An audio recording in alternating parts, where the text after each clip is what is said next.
네.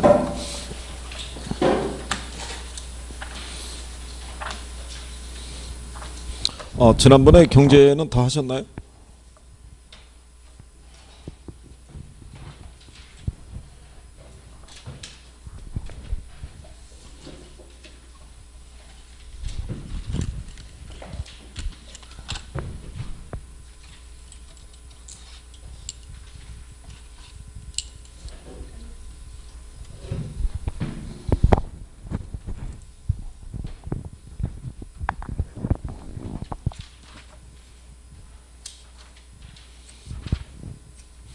경기 변동 하시차는가요?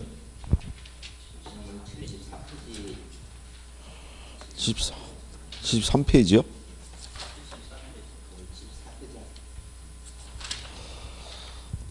소득 탄력성 하시차라는 얘기군요.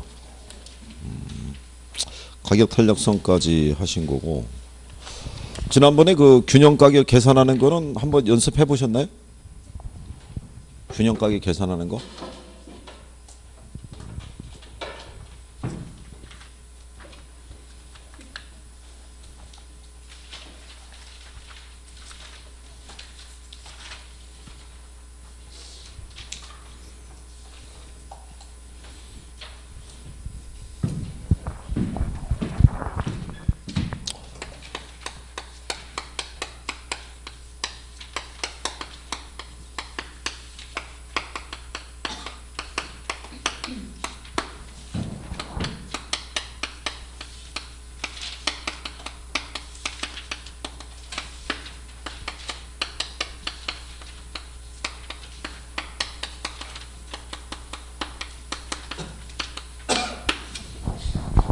자, 지난번에 이제 수요와 공급의 탄력성을 하셨고요. 그 중에서 이제 가격 탄력성을 하신 거죠. 그래서 이제 가격 탄력성을 기준했을 때, 이게 이제 절대값 1을 기준해 가지고 1보다 크면 우리가 탄력적이라고 그랬고요. 그러니까 탄력적이라는 것은 탄력성의 크기가 1보다 큰 경우고, 비탄력적이라는 것은 이제 1보다 작은 경우. 그래서 탄력성하고 이제 탄력적하고 비탄력적 했을 때 탄력적이 되게 만들어지는 이유가 있다고 그랬었죠. 기억하시는 거 있나요? 탄력적으로. 일단 대체재가 많으면, 그렇죠. 그 다음에 기간이 어떻게 돼요? 길면, 시장을 세분화하면, 이러면 이제 탄력적이 된다고 그랬고요. 대체재가 없거나, 그렇죠? 기간이 단기, 그렇죠? 그다음에 또 일반적으로 필수재, 뭐 이런 애들이 이제 기본적으로 비탄력적이다. 뭐 이렇게 해서 이제 정리를 하신 거고. 그다음에 이제 탄력성의 종류 중에서 두 번째 나오는 게 지금은 이제 수요의 소득 탄력성이죠. 그래서 이제 교재 보시게 되면 이제 소득 탄력성 나와 있는 거죠. 74페이지에. 그래서 얘는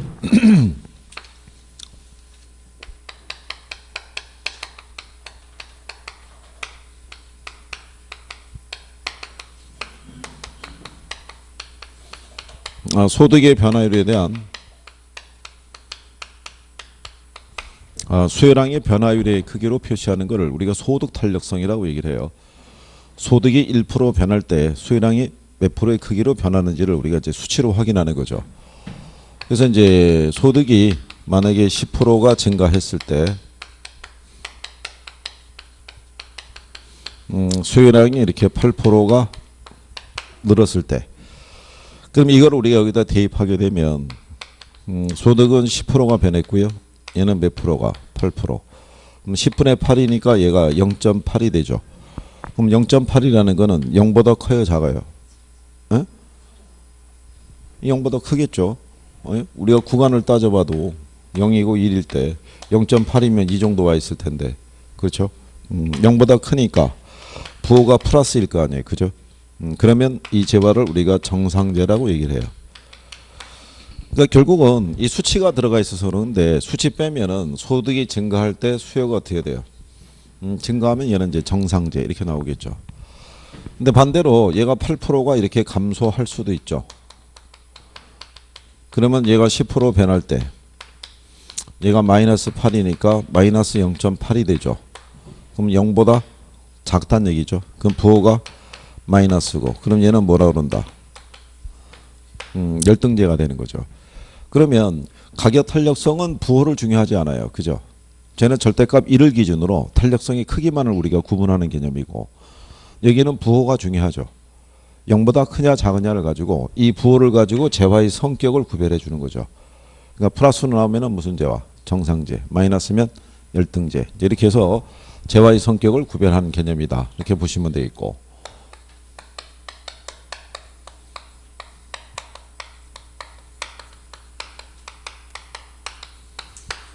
수의 교차 탄력성이 있을 때요.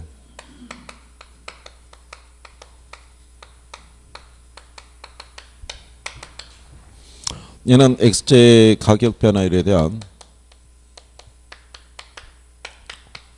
Y제의 수혜량 변화율로 우리가 이렇게 측정을 해요. 근데 여러분들에게는 X제라든가 Y제라는 표현은 안 쓰고요. 그냥 직접적으로 표현을 해줘요. 직접적으로. 가령 예를 들어서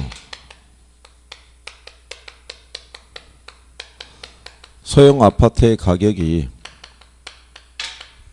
10% 상승했을 때, 그죠? 오피스텔에 대한 수혜량이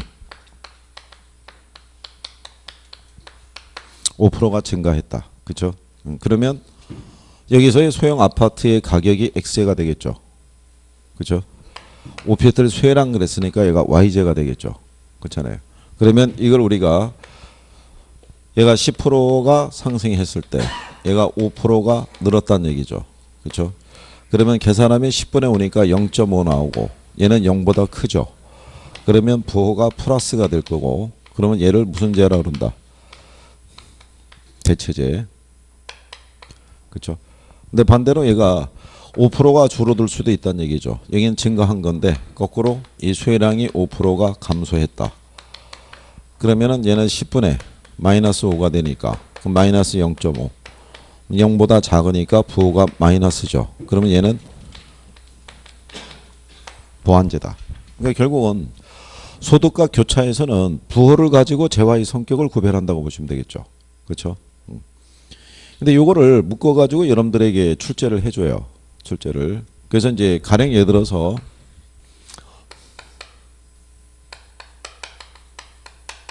아파트에 대한 임대료가 10%가 상승했더니 이걸로 해드릴까요? 얘가 16% 상승했더니 아파트의 수혜량이 4%가 감소했고요. 오피스텔 수혜량이 8%가 증가했을 때, 그때 아파트 수요의 가격 탄력성의 크기, 그 다음에 아파트 가격에 대한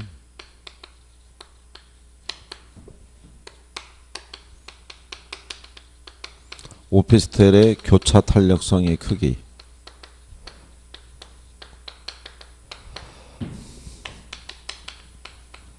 아파트와 오피스텔의 관계,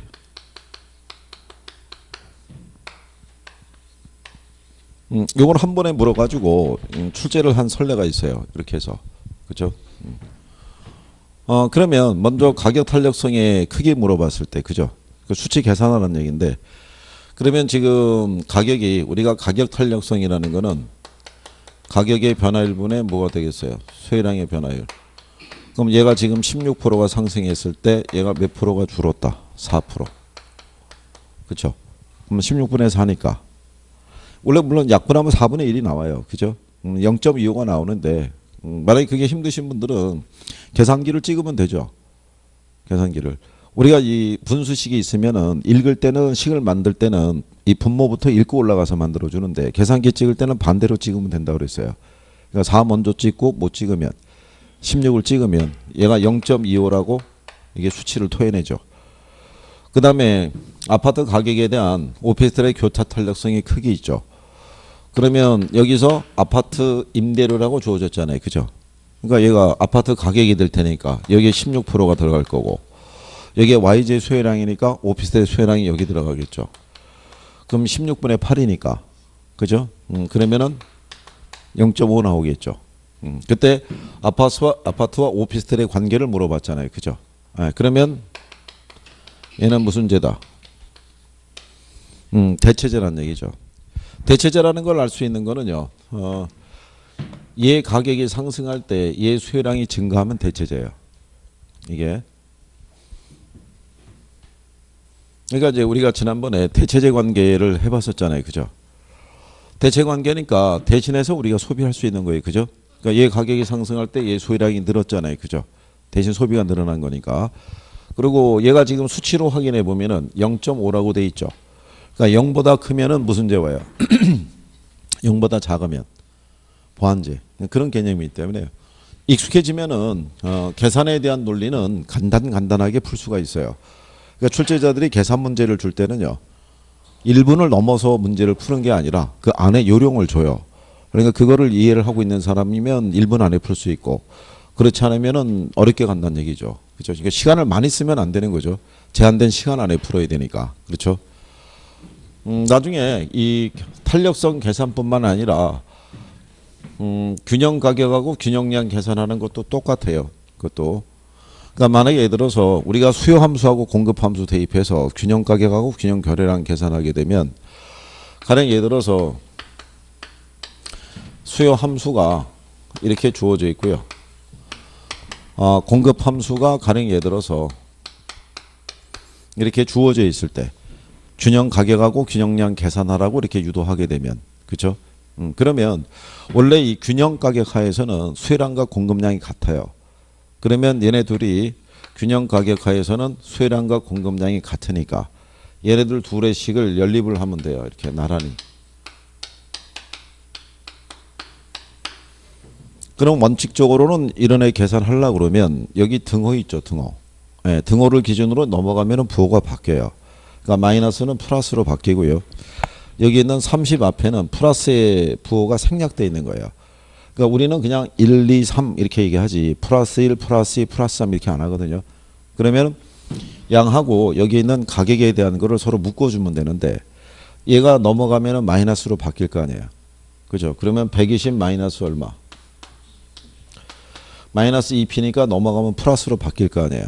여기 p라는 거는 그냥 1로 생각하시면 돼요. 그러면 결국 2p 플러스 p 이렇게 나올 거 아니에요. 그죠? 그러면 3p가 얼마 나오겠어요? 90. 그죠?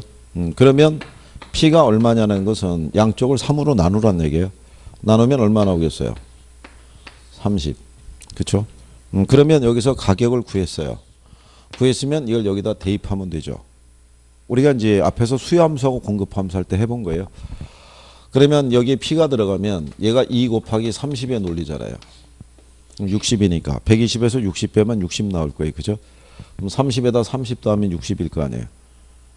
균형 상태에서는 수요량과 공급량이 같으니까. 그래갖고 얘가 60이다. 그러면 이렇게 도출해서 들어오면 시간이 많이 걸려요. 그렇죠? 그러면 이 수식이 주어지면 여기서 그냥 계산을 해야 돼요.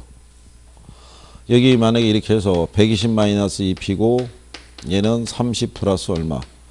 p. 그러면 여기 보면은 여기 양을 표시하는 게 있죠. 숫자. 이거 빼면 돼요. 여기 p는 더하면 돼요. 그럼 여기서 계산이 되죠. 네? 숫자가 나오면. 그럼 120에서 30 빼면 얼마예요?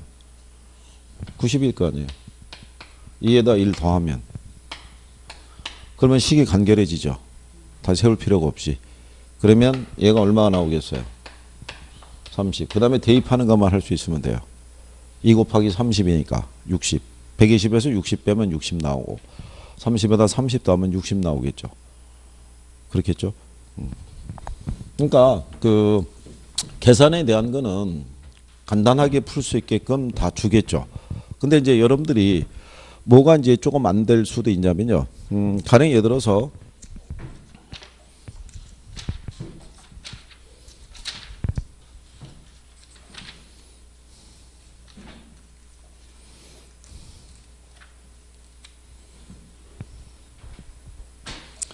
여기는 지금 보면은 얘가 다 제시가 돼 있는데요. 만약에 수요 함수가요.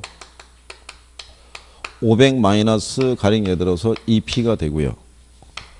공급 함수는 300이래요. 이렇게.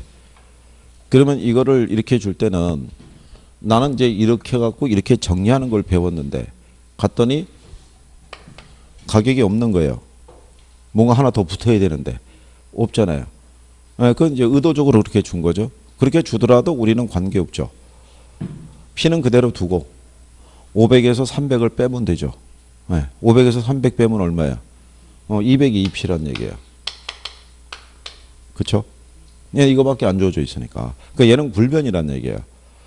그러면 200을 2로 나누면 얼마겠어요? 100이잖아요. 그렇죠? 그런데 수요 함수가 500 마이너스 2P에서 450 마이너스 2P로 바뀌었대요. 얘는 여전히 얼마가 되고 300이고. 그럼 이거 계산하면 어떻게 하면 되겠어요? 숫자 있으면 뭐 하면 되라고 했어요? 빼면 450에서 300 빼면 150 나올 거 아니에요. 그럼 150이 2P란 얘기잖아요. 그러면 나누면 75 나올 거 아니에요. 그렇죠? 그럼 원래 100에서 75 얼마만큼 변한 거예요? 100에서 75 빼면 없는 게 25일 거 아니에요. 걔가 답이라고요. 그러니까 여러분들 교재에 보시면 91페이지 있죠.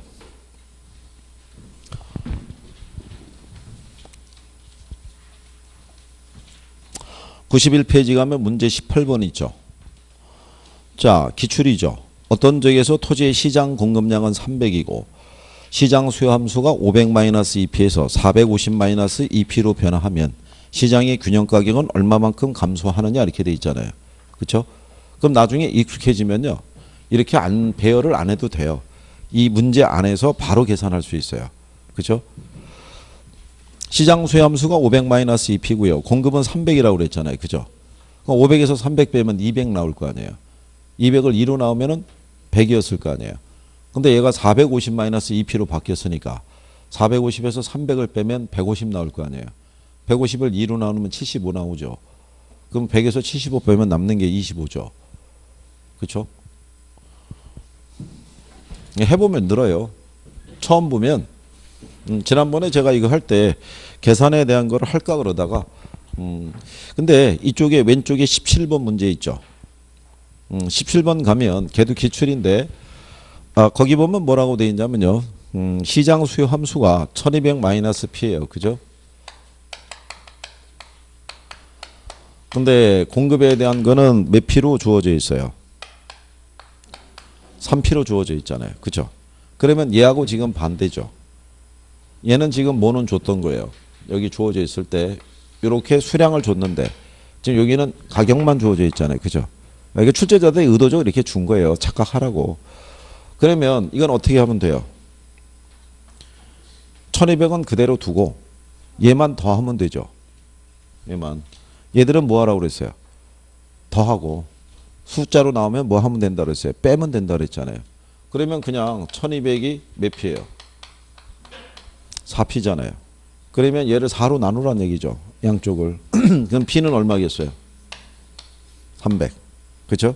그러면 양은 얼마가 나오겠어요? 문제를 잘 봐야 돼요. 종전에 이 문제는 가격의 변화만 물어봤어요. 또 양은 계산할 필요가 없는 거예요. 그렇죠? 근데 여기 지금 17번 문제에 대한 거는 그렇죠? 거기 보면은 시장의 균형 가격에 대한 변화 이렇게 물어봤어요. 이렇게만 물어봤는데 실상은 양의 변화도 물어본 거예요, 이거. 그러면 여기 P가 얼마로 구했어요? 300. 1200에서 300 빼면 900. 3 곱하기 300 하면 900. 그러니까 균형량은 똑같잖아요. 균형 가격 하에서. 그렇죠? 그러면 얘가 1200-P였는데 1600-P로 바뀌었대요. 그러면 1600-P가 3P란 얘기잖아요. 그죠? 그러면 똑같이 어떻게 하면 돼요? 가격은 더하면 되니까 더하면 몇 P? 4P. 4P가 얼마? 1600. 그럼 P가 얼마라는 거예요? 400일 거 아니에요. 4, 4, 16이니까 400. 그렇죠? 그러면 가격은 300에서 400이니까 얼마만큼 변했어요? 100. 이 문제에서는 100이 답일 거고 양을 계산하게 되면 400을 구했으니까 1600에서 400 빼면 얼마? 1200일 거야. 1200. 그러면 3, 4, 10이니까 얘도 1200일 거 아니에요. 그죠? 그죠? 대입하면. 이거 연습하시면요. 나중에 이거 연습하시면 암산으로 계산할 수 있어요. 뭐 이 정도 난이도를 안 벗어나니까. 그렇죠? 그러니까 그 정도 되면 다 계산할 수 있을 거라고 생각해요. 그렇죠? 처음만 조금 힘들다 이렇게 생각하시면 돼요. 처음에는 내용이 낯설으니까. 자, 그래서 우리가 여기에 나와 있는 이제 탄력성에 대한 것까지 해서 부수적으로 이것도 한번 잠깐 다뤄봤어요.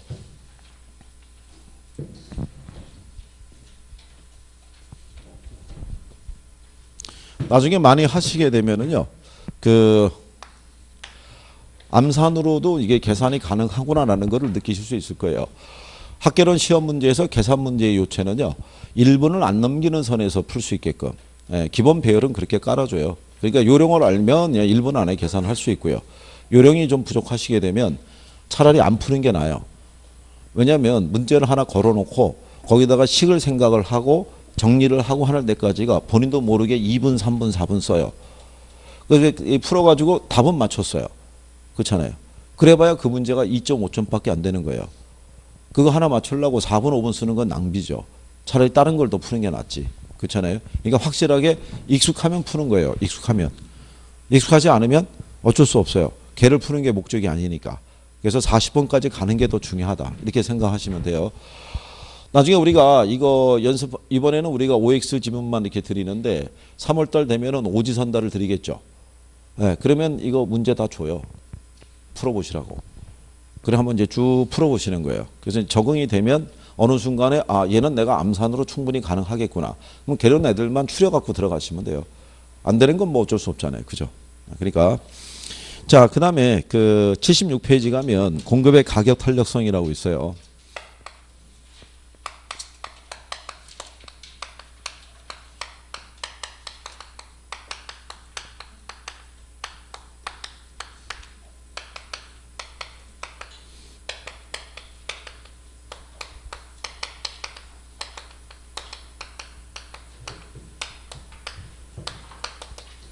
자, 공급의 가격 탄력성은요, 가격의 변화율에 대한 공급량의 변화율의 크기를 우리가 수치로 확인한 거죠. 가격 변화에 대한 공급량의 변화율의 크기로. 그렇죠? 그러면 공급의 가격 탄력성도요, 크기를 보게 되면 얘도 한 5가지로 얘기할 수 있어요. 근데 일반적인 탄력성의 크기를 살펴보게 되면 가격이 이렇게 10% 상승을 했다라고 가정할 때 가격이 변하면 공급량이 변하게 돼 있어요. 그죠? 근데 여기 있는 이 공급량은 전부 다 이렇게 증가 함수로 표현을 해요. 그죠? 수의 가격 탄력성하고는 표현이 반대죠. 수의 가격 탄력성은 가격이 변할 때 수혜량이 전부 다 감소 함수로 표현했는데 얘는 전부 다 증가로 표현하잖아요. 얘가 상승했더니 얘들이 다 뭐 한다고? 네. 이게 증가하는 거는 공급의 가격 탄력성은 이 법칙을 반영하는 거예요. 공급 법칙을. 그러니까 공급 법칙은 가격과 공급량은 비례 관계잖아요. 그러니까 얘가 상승하면 얘들은 다 뭐 하는 거예요? 증가하는 거예요. 증가할 때 얘하고 똑같은 크기로 증가하는 애들이 있어요. 그러니까 얘가 10% 변할 때 얘도 몇 프로? 10%. 그러면 이게 10분의 10이 되니까 그쵸? 1 나올 거 아니에요. 그러면 얘가 1이겠죠. 이걸 용어상에서 뭐라 그런다? 단위 탄력적이라고 얘기를 해줘요. 단위 탄력적. 근데 얘가 10% 상승할 때 얘가 15%가 증가해요. 그러면 지금은 가격 변화율보다 뭐가 커요? 양의 변화가 크잖아요. 그럼 10분의 15 하면은 1.5 나오겠죠. 1보다 크죠. 그러면 얘를 용어상에서 우리는 뭐라 그런다? 탄력적이라고 얘기를 해요. 그럼 탄력적이라는 얘기는 가격의 변화율보다 무슨 변화율이 크다? 공급량의 변화율이 큰 걸 얘기하죠. 근데 반대로 얘가 10% 상승할 때 얘가 5%만 이렇게 늘어날 수가 있어요. 그죠? 그러면 계산하면 10분의 5가 되겠죠. 그럼 얘가 0.5가 나오죠. 그러면 1보다 작잖아요. 그죠? 1보다 작으면 우리는 뭐라 한다? 비탄력적이라는 얘기는 가격의 변화율에 비해서 무슨 변화율이? 공급량의 변화율이 작은 걸 얘기를 해요. 이런 표현까지는 수요에서는 출제했어요. 구별할 수는 있으셔야 돼요. 탄력하고 뭐하고 비탄력에 대한 개념을. 그렇죠? 그러면 여러분들이 보셨을 때 여기 있는 탄력적이라는 애는 가격의 변화에 대응해서 공급량의 증가가 많다는 얘기예요. 근데 얘는 상대적으로 적다는 얘기죠. 그러면 만약에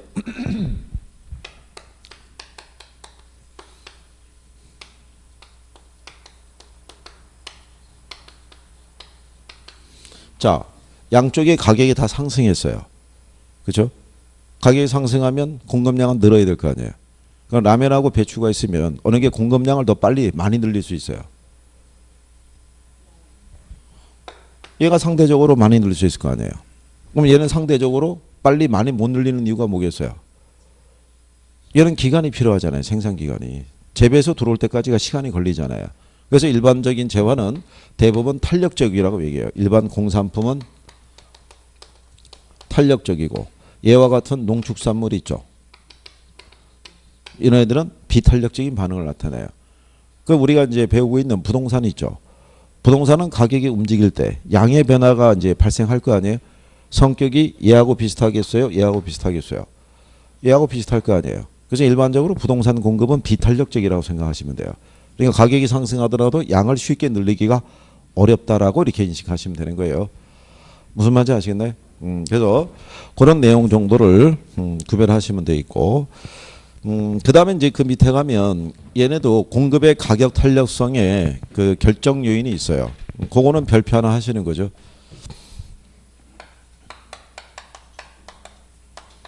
그러니까 이 결정 요인이라는 것은요, 공급을 탄력적으로 만들어줄 수도 있고 비탄력적으로 만들어줄 수도 있어요. 그래서 어떤 공급에서는 가장 중요한 게 뭐냐면요,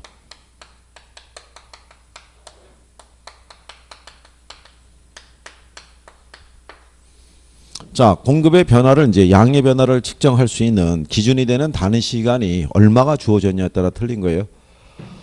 이게 단기면 비탄력적이고요. 이게 길면 뭐가 된다? 탄력적이 돼요.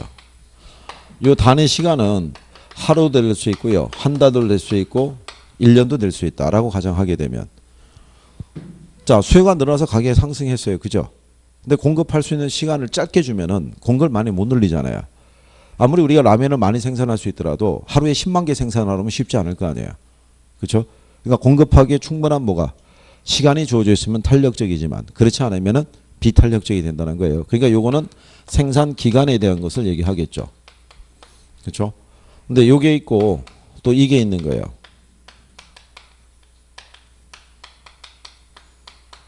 생산에 소요되는 기간이 있죠. 이거는 물건 하나 만들 때 걸리는 시간을 얘기하는 거예요. 그렇죠? 라면 하나 생산할 때 걸리는 시간과 배추를 한 포기 생산할 때 걸리는 시간은 틀리죠. 그러니까 요 시간이 짧으면 어떻다는 거예요? 탄력적. 이게 길면 어떻게 돼요? 비탄력적이라는 얘기죠. 무슨 말인지 아시겠네? 그러니까 얘하고 틀리겠죠, 성격이. 네, 그래서 출제자들은 이거를 한번 출제를 한 거예요. 얘하고 착각하라고. 그러니까 얘하고는 성격이 다른 거예요. 무슨 말인지 아시겠나요? 요거는 물건 하나 만들 때 걸리는 시간을 얘기를 하고, 이거는 그 물건들을 만들기 위해서 걸리는 기간이 있죠. 주어진 기간. 생산 기간하고의 차이점이니까 요거 두 가지는 구별을 해야 돼요. 요거 두 가지는. 그래서 거기 나온 내용 중에서 동그라미 A는 기간의 장단 뭐 이렇게 구성이 돼 있죠. 측정되는 기간이 길수록 어떻게 돼 있어요? 탄력적이고, 그 뒤에 가게 되면 생산에 소요되는 기간이 장길수록 비탄력적 이렇게 돼 있잖아요.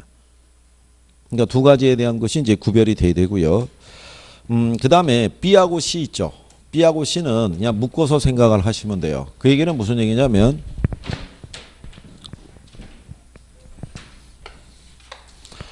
이 부동산 공급을 보시게 되면요, 토지 같은 경우는 물리적 공급은 불가능하죠. 그러면 이 토지에 대한 무슨 공급은 가능해요? 경제적 공급은 가능한데, 이 경제적 공급이라는 게 결국은 이게 용도 변경을 통한 이게 용도적인 공급이란 얘기죠. 물리적인 양이 늘어나는 게 아니라 그럴 때 용도 변경을 해야지만 공급이 이루어져요. 근데 정부가 만약에 용도 변경에 대한 규제를 강화를 시키면 용도 변경이 안 될 거 아니에요. 그죠? 그러면 공급이 비탄력적이 되는 거예요. 무슨 말인지 아시겠죠? 그래서 이게 만약에 용이하면 경제적인 측면에서 어쨌든 용도적인 측면에서 공급은 좀 쉽게 늘릴 수 있을 거 아니에요. 그죠? 그 다음에 가격이 만약에 10%가 이렇게 상승하면 공급이 이렇게 늘어날 수 있을 거 아니에요. 그죠? 근데 이 공급이 늘어날 때 생산 요소 가격의 상승이 크거나 아니면 저장 비용이라든가 이런 것들이 큰 애들이 있죠. 이런 애들은 공급을 많이 못 늘려요. 그러니까 비탄력적이 된다고 얘기하는 거예요. 자, 가격이 10% 상승했잖아요. 그럼 공급자 입장에서는 더 큰 이윤을 생각해서 공급을 늘려야 되는데 공급을 늘리는 과정에서 생산 요소 가격도 뛴대요. 그러니까 이자도 뛰고 인건비도 뛰고 이것도 다 뛰어가지고 얘네도 거의 한 10% 정도 뛴대요. 그러면 늘려봐야 큰 이윤을 기대하기 어렵잖아요. 그럼 공급을 많이 늘린다 안 늘린다? 안 늘린다는 얘기고. 그 다음에 가격이 상승해서 공급이 이제 그 가격이 상승하니까 공급을 늘려야겠는데 늘리는 게 중요한 게 아니라 저장 비용이 큰 애들 있죠. 냉동식품이나 이런 애들 있을 거 아니에요. 냉동이나 냉장식품은 생산하는 게 중요한 게 아니라 많이 생산하면은 시설을 또 설치를 해야 돼요. 보관 시설을. 그러면 배고보다 배꼽이 더 클 수가 있잖아요. 그러니까 그런 애들도 가격이 올랐다고 해도 공급을 많이 늘리기가 어렵다고 얘기하는 거예요. 그래서 여러분 시험에는 여기까지는 썼어요. 공급을 늘릴 때 생산 요소의 가격 상승이 큰 업종 있죠. 제품은 공급이 어떻게 되겠다. 비탄력적이라는 거예요. 그러니까 많이 못 늘린다는 얘기죠. 그러니까 그런 내용을 기초로 해서 정리할 수 있으시면 돼요. 그래서 거기 공급의 가격 탄력성 크기 결정 요인에도 보면은 꾸준히 출제됐다고 나와 있죠. 그러니까 돌아가면서 나오니까 걔네들은 기억을 해 두셔야 돼요. 무슨 말인지 아시겠죠? 그런 정도. 그 밑에 나와 있는 거는 다음에 돌아올 때 하셔도 되니까 그렇게 정리하시면 되겠고요. 그 다음에 이제 뒤로 넘어가셔서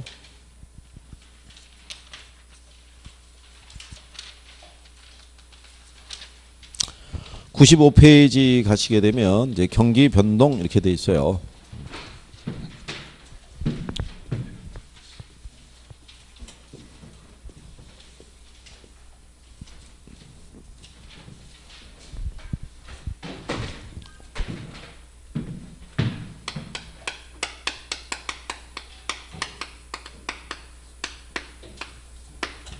이 경기 변동에 대한 거는요. 문항이 나오면은 한 문항 정도 나와요. 한 문항. 많은 문제는 안 나오고요.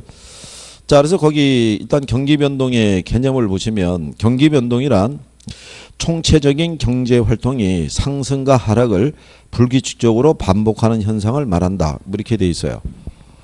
그래서 이 경기 변동에 대한 거를 보시면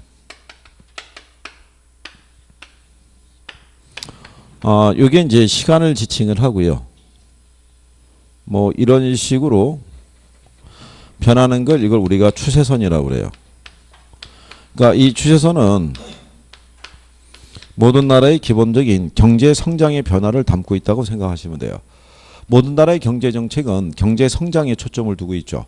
우리나라도 이제 2018년 들어왔을 때 얼마 전에 경제부총리가 하는 얘기는 한 3%대에 대한 경제 성장률을 목표로 하고 있다 이렇게 얘기하죠. 그러면 많든지 적든지 간에 완만하게라도 어쨌든 경제 성장은 조금씩 이루어진다고 생각할 때 여기 안에 이렇게 단면을 잘라봤더니 이 안에서 이런 식의 추세선을 중심으로 이렇게 상승과 하강이 반복하는 현상이 나타나더라는 얘기예요.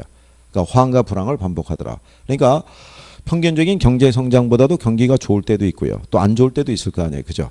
그거를 반복해서 움직이는 거를 경기 변동이다라고 얘기를 해줘요. 그러면 거기 하단에 가게 되면 박스에 그림 나와 있죠. 거기 그림 보시면 이렇게 있잖아요. 이렇게. 그죠? 그거는 이 단면을 잘라온 거예요. 이렇게. 이걸 잘라서 이렇게 확대시켜 봤더니 이제 이런 사이클이 나타난다는 얘기죠. 지금 여기 이렇게 되는 건 이제 추세선을 가리킬 거고. 그러면 여기 있는 여기 이 점이 정점을 얘기를 하고요. 여기를 저점 이렇게 얘기를 해요.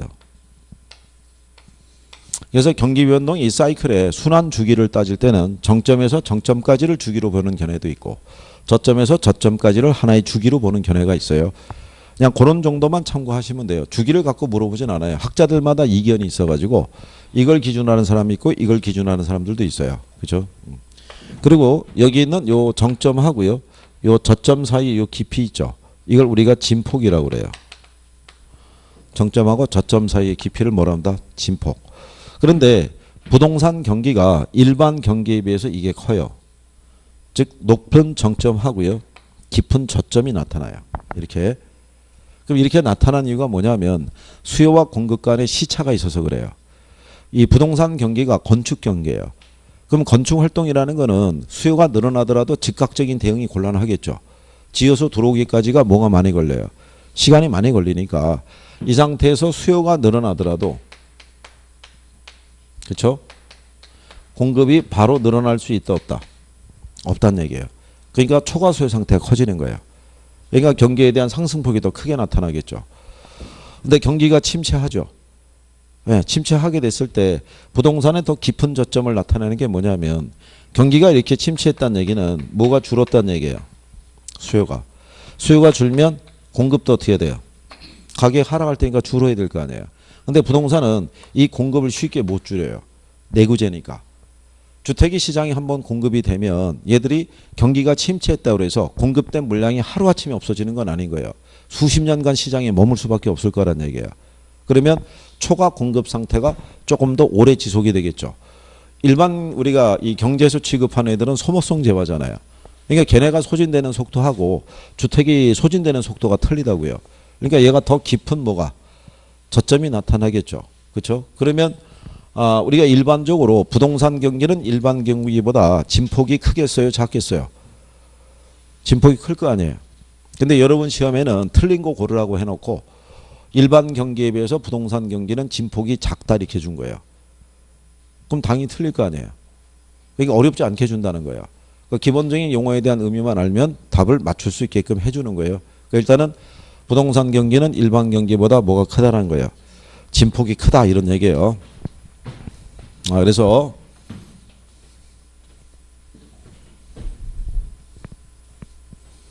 이거는 왜 여기서 설명하냐면요. 경기 변동의 특징에 가면 이 내용이 있어요. 근데 그 지문으로만 나온다고요. 그 진폭이 이제 크다 작다를 설명하려고 그러면 이걸 그려야 되는데, 그러니까 여기 그림이 있을 때 여기서 그냥 미리 설명한 거예요. 그렇겠죠? 자, 그 다음에 그 2번에 보면 경기 변동의 유형이라고 나와 있어요. 유형을 보면 순환적 변동이라는 게 있고요. 장기적 변동, 계절 변동, 무작위적 변동 이렇게 나와 있어요. 그건 무슨 얘기냐면요. 요게 일부 교재에 가면은 뭐라고도 돼 있냐면 이렇게 돼 있어요. 다른 형태의 경기 변동이다. 그러니까 처음에 경제학자들은요, 경기의 변동에 대한 어떤 이제 그 종류를 유형을 살펴봤을 때는 얘밖에 없는 줄 알았던 거예요. 순환 변동만. 이렇게 일정한 사이클을 그리면서 이게 상승과 하강을 반복하는 순환 변동만 있는 줄 알았던 거죠. 그러니까 즉 뭐하고 뭐를 반복하는 호황과 불황을 반복하는 얘만 있는 줄 알았는데 다시 이 사이클에 대한 거를 자세히 들여다봤더니 얘 말고도 다른 형태의 경기 변동이 존재하더란 얘기예요. 그래서 나타나는 게 추세 변동, 그 다음에 계절 변동, 그 다음에 무작위적 변동, 이런 것들도 존재하더라 이런 얘기예요. 그래서 여기서 나오는 추세 변동이라고 있는데요. 추세 변동을 우리가 무슨 변동이라고 그래요? 이건 장기적 변동에 해당이 돼요. 그러니까 얘는 단계에 변하는 게 아니고요. 오랜 시간에 거쳐서 변화가 발생한다라고 생각하시면 돼요. 그래서 주로 어디서 나타나냐면 경제의 성장이라든가요. 인구의 변화, 여기서 나타나는 것이 우리가 장기적 변동이라고 그래요. 그럼 여러분들이 이번에 2018년 이렇게 들어오면서 우리나라 1인당 국민소득이 뭐 한 3만 불 시대를 눈앞에 두고 있다 뭐 이렇게 얘기를 하는데 참고로 1980년이 있죠. 1980년에는 우리나라 1인당 국민소득이 얼마 있겠어요? 이때 한 1200불 정도 수준밖에 안 돼요. 이때가 70대 후반에 우리나라 그때 경제 성장의 목표가 뭐였냐면 1인당 국민소득이 1000불 시대가 도래하면 잘 살 수 있을 것이다. 그때 캐치프레이즈가 대부분 그랬었어요. 근데 1960년에는요. 우리나라 1인당 국민소득이 한 100불에서 한 200불 수준이었어요. 그러니까 1960년에는 우리나라 1인당 국민소득이 필리핀보다도 못했어요. 그렇죠? 근데 이 경제 성장률이 왜 중요하냐면 한 3%대의 경제 성장률을 나타내서 그게 한 10년 정도 지속이 되면 원래 있던 경제 규모가 한 3배 늘어난다는 거예요. 그죠? 그러면 200불을 받아가지고 3배 늘어나봐 600불밖에 안 될 거 아니에요. 그러니까 우리나라는 이 사이에 60년대부터 70년대 연 7%대의 고도 성장을 했어요. 그럼 경제 규모가 한 7배는 커졌을 거 아니에요. 그래 봐야 700불, 800불 수밖에 안 되는 거예요. 그게 나가봐요. 그러니까 이 변화가 발생하는 데는 60년에서 2018년까지 오는데 한 58년 걸린 거 아니에요.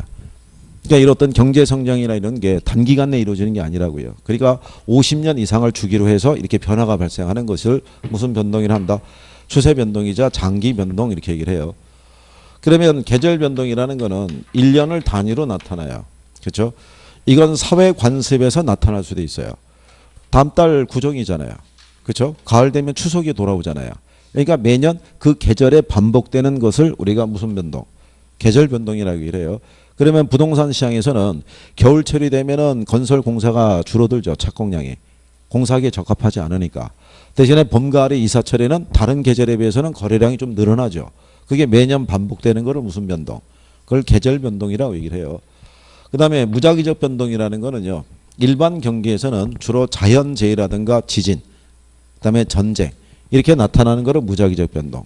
부동산 시장에서는 정부에 대한 무슨 정책, 부동산 정책에 의해서 나타나는 게 무작위적 변동이에요. 그죠?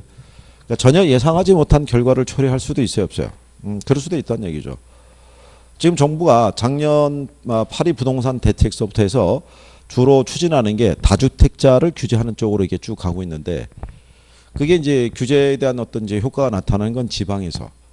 그러니까 서울 안에서도 강남에는 효과가 별로 없다는 얘기죠.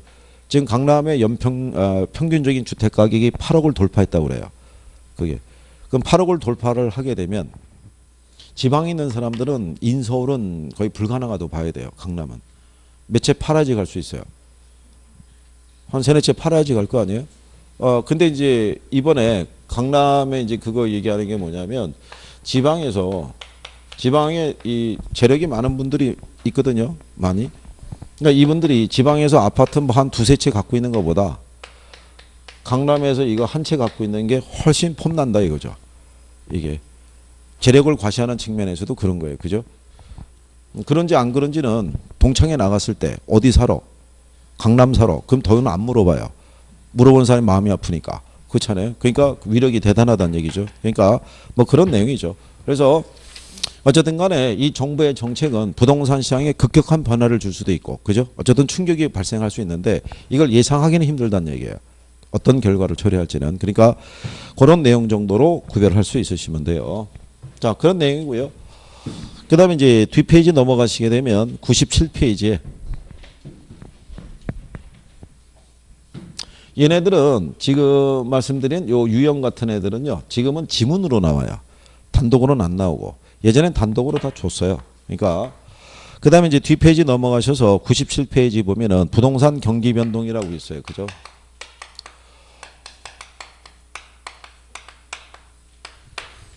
부동산 경기 변동이라는 것은 시장의 상승과 하강 또 이 국면을 주기적으로 갖는 걸 얘기한다 이렇게 되어 있는데 일단 부동산 경기는 건축 경기를 얘기를 해요.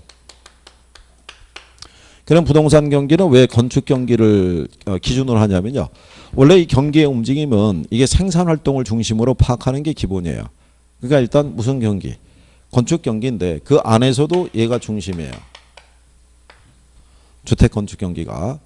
뭐 그 안에 들어가서 뭐 광의, 협의 뭐 이런 거는 의미가 없어요. 왜냐하면 부동산 시장에서 상가 분양이 잘 안 되고 있다. 공장 거래가 안 되고 있다. 토지 매매가 안 되고 있다. 이건 이슈가 안 돼요. 강남의 부동산 가격이 뛰고 있다. 전월세에 대한 부분에서 직구하기 어려워진다. 이런 건 바로 사회적 이슈가 돼요. 그래서 부동산학에서는 얘를 중심으로 파악하는 거예요. 그러니까 경기도 얘가 중심이에요. 시장도 얘가 중심이에요. 정책도 얘가 중심이고 금융도 얘가 중심이에요. 그러니까 얘를 중심으로 이론이 전개되어 있다라고 생각하시면 돼요. 그 다음에 이제 그 밑에 가면 경기의 측정 지표라고 있어요. 부동산 경기 변동에 대한 측정 지표 이렇게 나왔는데요. 이 지표가 필요한 이유가 뭐냐면 경기는 눈에 보이질 않아요. 그렇죠? 눈에 보이지 않는데 아무리 좋은 경기더라도 이 경기는 하강하게 돼 있어요. 그죠? 근데 얘가 급격하게 하강하게 되면 재고나 실업률이 높아져요. 그럼 나중에 이 경기를 회복시킬 때 오랜 시간이 걸릴 수밖에 없기 때문에 정부 입장에서는 얘가 하강할 때 개입하는 거는 시기적으로 너무 늦어요. 그래서 일반적으로 이 타이밍에서 예측을 하는 거예요. 얘가 어느 때쯤 경기에 대한 어떤 변화가 발생할까. 그래서 이거를 사전에 예측해서 이때 정부가 공공 부문에 대한 투자를 하든 재정 지출을 늘리든 해가지고 이 경기가 서서히 연착륙이 되게끔 해줘야 돼요. 그래야지 경기 흐름의 변화에 따른 충격을 최소화할 수 있다는 얘기예요. 그래서 여러 가지 뭐를 쓴다는 거예요. 지표를 쓴다는 거예요. 지표를. 그래서 간단하게 얘기하면요. 일반 경기에서 우리가 측정하는 지표는 다양한데 기본적으로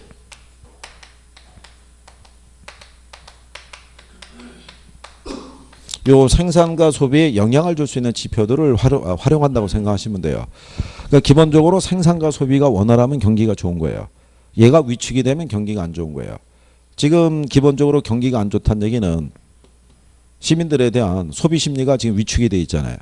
소비가 안 되면 판매가 안 되죠. 그럼 생산도 위축이 되고 그러니까 전체적인 경기가 안 좋아지는 거죠. 그러면 부동산 경기도 똑같아요.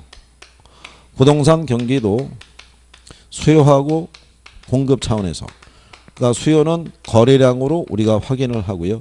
공급은 건축량으로 확인하는 거예요. 그래서 이 부동산 거래가 활발하게 움직이고요.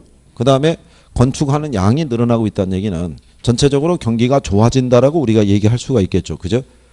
그래서 여러분들이 거기 경기 변동의 측정 지표 이렇게 얘기했을 때요. 니은에 가게 되면 부동산 경기를 측정하는 경우에도 부동산의 생산, 유통, 소비 활동을 종합적으로 측정해서 파악해야 될 때 경기를 측정할 때 생산량, 가로 열고 건축량 이렇게 돼 있죠.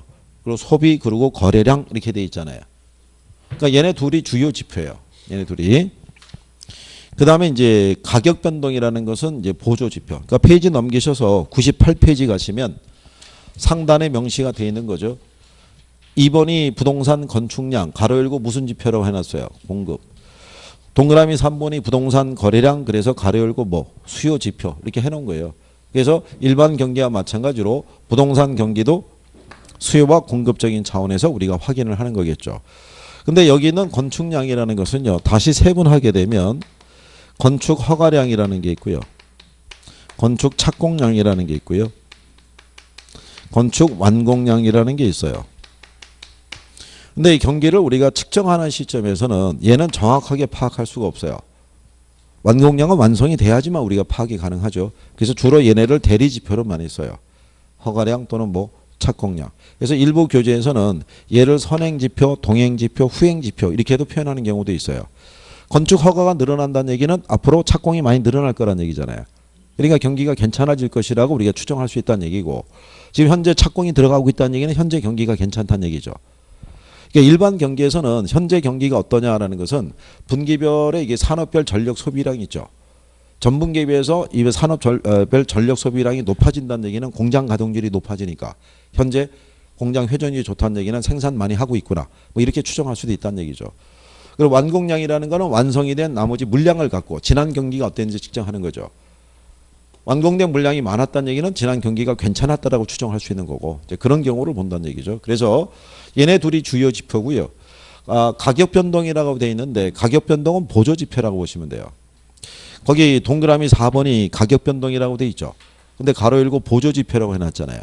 그건 무슨 얘기냐면 가격이 상승한다 그래서 반드시 경기가 좋아지는 건 아니란 얘기죠. 인플레 등의 영향에 의해서 원자재 가격이 폭등을 했고 그로 인해서 부동산 경기에 관계없이 분양가가 높게 책정이 될 수도 있다. 뭐 이런 얘기가 될 거예요. 그죠? 그러니까 그렇게 생각하시면 될 거예요. 그래서 얘네들도 역시 나오면은 뭐밖에 안 나온다. 지문 정도밖에 없어요. 자, 부동산 경기를 측정할 때는 거래량 또는 뭐를 건축량 등을 우리가 지표로 활용하고 있다. 이런 정도 수준까지. 뭐 그 이상에 대한 것은 또 언급은 안 된다 이렇게 생각하시면 돼요. 그렇죠? 아니 그러잖아 김천이 여기 최천이는 왜 안 나왔어 오늘? 아 저녁에 뭐 따로따로 움직이려 한 거야? 로테이션으로? 아 심부름. 그래서 참. 그냥 저 뒤에 있는 이천여 둘이지. 그 뒤에 있는 우리 이천여 작은 이천여지 나이가 더 어리니까 왜 앞에서 뒤로 갔어? 어? 아니 여기에 싫어? 어? 물어볼까봐? 그건 아니고 거기에 편해? 그래? 거기 있다고 못 물어보는 건 아니지. 그렇지? 물어보는 건 다 물어볼 수 있지. 그러니까 중요한 거는 이제 열심히 유예 기간이 이제 조금 있으면 끝나지. 2월 지나면 유예 기간이 끝나니까. 그러면 이제 물어본다는 얘기지. 그리고 가기 전에 쪽지 시험도 한번 봐야 되고요. 그죠? 쪽지 시험도. 원래 오지선다를 볼까도 생각해 봤는데 그러면 또 너무 충격을 받을까 봐. 그래서 학원에서 이 모의고사를 보면요. 인근 여기 주변 술집 매상이 올라요. 모의고사를 보고 난 다음에 잘 보면 잘 본 대로 못 보면 못 본 대로 가는 거죠. 그래서 여기 인근에 저기 그 술집 관계자들이 학원으로 전화를 해요. 모의고사 좀 자주 좀 봐달라고. 올라간다 이거죠. 그러니까 어쨌든 간에 조만간에 확인할 날이 있을 거예요. 자료는 계속 드리고 있고 거기서 낸다고 얘기했으니까. 그렇죠? 똑같진 않지만 어쨌든 기본적인 거는 거기를 활용하게 될 거예요. 자, 그다음에 거기 보시면 양가로 3번에 부동산 경기 변동의 특성이다라고 돼 있어요. 그죠? 경기 변동의 특성에 대한 것도 지문 정도로 활용하는데요. 먼저 부동산 경기는 지역 경기자 무슨 경기다? 개별 경기라고 보시면 돼요. 그러니까 같은 도시더라도 대전시도 이게 동서남북으로 돼 있나요? 이게 동구 서구 뭐 이렇게 있나요? 구가 몇 개가 있죠? 5개 있어요? 그렇군요. 그럼 뭐 예서 동구도 있고 예를 들어서 뭐 서구도 있고 뭐 이런 식인가요? 중구도 있고. 그럼 이게 5개가 됐다니 뭐 남구도 있고 그럼 북구도 있나요? 그건 아니고요. 대덕구 그다음에 유성 이렇게. 그렇군요. 그러면 이 중에서 신도시 개념이 어디예요? 대전에서. 여기가 신도시 개념이고요. 이게 구를 나누는 것도 민감해요. 수도권에 가게 되면 고양시라고 있는데 고양시가 원래 구가 2개였었어요. 구가 2개였는데 구를 하나 새로 만들었어요. 일산, 서구, 동구에서 분류시켰는데 기존에 있던 주거지역에서 그 구로 분류되는 걸 싫어했어요. 그쪽이 좀 낙후돼 있어요. 그러니까 자기 집이 그쪽으로 편입된다는 얘기는 전체적으로 주거 수준이 안 좋은 쪽에 취급이 될까 봐. 그 뭐가 떨어질까 봐. 집값이 떨어질까 봐. 그건 예민한 거예요. 그 자체가. 그래서 근데 그런 변화도 누구는 다 알고 있어야 돼요. 중개업자는. 그 지역의 사정을 하여간 정통하게 하여간 꿰뚫고 있어야 되잖아요. 그러니까 물어볼 때 다양하게 얘기를 해줄 수 있어야죠. 그리고 투자할 때 권유할 때도 그거를 예서 잘 조율을 해줘야 되고. 그래서 어쨌든 간에 지역 경기라는 거예요. 그러니까 같은 도시라도 지역에 따라 경기 틀려지고 이 안에 가게 되면 유형별 부동산이 또 틀리죠. 개들별로 경기는 다르게 나타난다고 생각하시면 돼요. 그래서 그런 내용이고요. 그 다음에 두 번째 나오는 거는 이거죠. 일반 경기보다 뭐가 길다는 얘기야? 주기가 긴 거죠. 일반 상품보다는 부동산 상품의 수명이 길어요. 그래서 파동이 상대적으로 느리게 나타난다고 보시면 돼요. 그래서 주기가 길다 이렇게 보시면 되겠고요. 그 다음에 그 주기가 길다라는 것이 있고 그 뒤에 가면은 문장에 뭐라고 되어 있냐면 일반 경기보다 뭐가 크다. 진폭이 크다. 그러니까 이게 여러분들 이제 시험에서 인용을 해준 거니까요. 그렇게 구별하시면 되겠고. 그 다음에 거기 또 옆 페이지 먼저 가시게 되면 동그라미 6번에 99페이지죠. 위에서 네 번째 줄에 보면은 동그라미 6번 있죠. 부동산 경기는 순환 국면이 명백하거나 일정하지 않다 이렇게 돼 있죠. 요거는 일반 경기도 그래요. 그러니까 일반 경기나 부동산 경기나 경기의 순환 국면은 뚜렷하거나 일정하게 나타나질 않아요. 우리나라 경기가 대부분 한 10년 주기설 같은 게 있거든요. 그러니까 10년을 단위로 해서 경기의 변화가 발생하는데 맞는 것도 있고 꼭 그때 변화가 발생하지 않는 경우도 있는데 예를 들어서 1998년 정도는 우리나라가 이거를 겪을 때였어요. 이렇게 해가지고 2008년이 됐을 때 이건 전 세계적인 불황이 발생한 거죠. 미국의 여러분들이 아는 리먼 브러스 사태를 해가지고 미국 애들이 모기지론에 대해서 그게 문제가 발생하면서 전 세계적으로 경기가 침체했죠. 우리나라도 타격을 받았고. 근데 다시 10년 하면은 2018년 올해가 들어가는 거죠. 그러니까 올해는 또 어떠한 변화가 있을지를 또 봐야 되는 거죠. 그러니까 어쨌든 간에 이때 발생했던 양상과 이때 발생했던 양상이 다 같다 틀리다. 틀리죠. 그러니까 순환 국면이 이때 발생했던 거랑 똑같이 나오지는 않는다는 거예요. 그러니까 그런 경우로 보시면 돼 있고 그리고 경기 회복이 길고 완만한 데 비해서 후퇴는 짧고 빠르게 진행이 된다고 돼 있죠. 우경사 비대칭이라는 표현은 안 써요. 여러분 시험에서는. 근데 회복기가 길다라는 건 왜 그러냐면 건축 경기에서 그래요. 그러니까 일반 경기에 비해서는요. 움직임이 더딜 수밖에 없어요. 일반 경기보다 뒤쳐져서 움직이니까. 지어서 들어오기까지가 뭐가 많이 걸린다. 시간이 많이 걸려요. 근데 후퇴는 짧고 빠르게 진행이 된다는 얘기는 경기가 과열이 됐다는 징후가 보이면은 정부가 여지없이 개입을 해요. 이번에 왜 요즘 문제가 되고 있는 가상화폐 뭐 이런 것 있죠. 그게 사회적으로 약간의 우려를 낳게 되는 게 이제 어느 시점까지 갔을 때냐면 정년 퇴직한 양분들이 그 퇴직금을 갖다가 털어넣으려고 그랬던 거예요. 그쪽으로. 그러면은 그게 나중에 잘못되면 사회 문제가 돼요. 일반적으로 개인이 종잣돈을 투자할 수 있는 여유자금을 가지고 투자 운영하다가 날리는 것까지는 어쩔 수가 없어요. 그렇잖아요. 투자하겠다는 얘기는 그걸 손실을 보더라도 감수할 수 있는 정도에서 운영하는 게 정상인데 퇴직금을 털어놓는다는 얘기는 그 양반의 노후를 그걸 지내야 될 돈인데 그게 날아가게 되면 그게 사회적인 부담이 되죠. 그렇잖아요. 파장도 클 거고 그 정도가 되면 개입한다고 봐야죠. 그렇죠? 그러니까 똑같아요. 부동산도. 부동산에 관심이 없는 사람이 갑자기 와서 물어보는 거예요. 야, 저기 유성 저기 괜찮다던데 거기다 투자하면 돈이 되는 거야? 그러면 부동산에 무난한 사람에게도 귀에 들어갔다는 얘기는 그 지역은 이미 끝났다고 봐야죠. 가서 볼 사람들은 다 빠졌다는 얘기죠. 그 사람은 이제 그때 시점에서 소위 얘기한 대로 막차를 타려고 지금 현금을 마련하고 있다는 얘기잖아요. 그럼 누가 말려줘야 돼요? 여러분이 말려줘야죠. 거기가 아니라 딴 데다 뭐 이렇게 얘기를 해줘야 되는데 같이 가자 이렇게 얘기하면 큰일 날 거 아니에요. 그렇죠? 그러니까 어쨌든 간에 그렇다는 얘기예요. 그래서 정부의 개입은 경기 변동의 급격한 양상을 초래할 수 있다라고 이렇게 인식을 하시면 돼요. 그래서 이런 것들이 부동산 경기의 특징 중에 하나가 된다. 시차 관계는 나중에 우리가 하셔도 되고 그 다음에 99페이지 가면 거기 양가로 4번에 경기 변동 순환 국면별 특성이라고 돼 있죠. 여기는 별표 하나 하시는 거예요. 이 경기 변동에서 단독으로 나올 수 있는 문제가 두 가지가 있어요. 하나가 얘가 있고요. 하나가 거미줄 모형이 있어요. 그렇죠? 그러니까 일단 얘는 별표 하나 하시고요. 잠깐 쉬었다가 들어오세요.